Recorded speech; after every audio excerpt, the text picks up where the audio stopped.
দোল উৎসবের আমাদের চৈতন্য মহাপ্রভুর জন্ম হয়েছিল, তাই এই দিনটিকে গৌর পূর্ণিমা বলা হয়ে থাকে।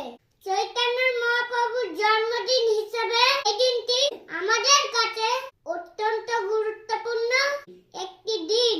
তবে এই দিনটি এক আলাদা মাহাত্ম্য আছে আমাদের কাছে, কারণ রাধা রানী কৃষ্ণ ও অন্যান্য সখীরা এই দিনটিতে নিজেদের আবিরের রঙে রাঙিয়ে তুলতে। আর এই উৎসব আমাদের জীবনেও নতুন এক বার্তা এনে যায়। মনের যত মলিনতা নেড়া পোড়ার আগুনে দহন করে পরের দিন আবিরের রঙে মনের মধ্যে সবুজের বা নতুনের আবির্ভাব ঘটানো। তাই বুঝতেই পারছেন দোল পূর্ণিমার কত বিশেষত্ব আছে আমাদের জীবনে। জয় দোল পূর্ণিমা উৎসব। হরে কৃষ্ণ।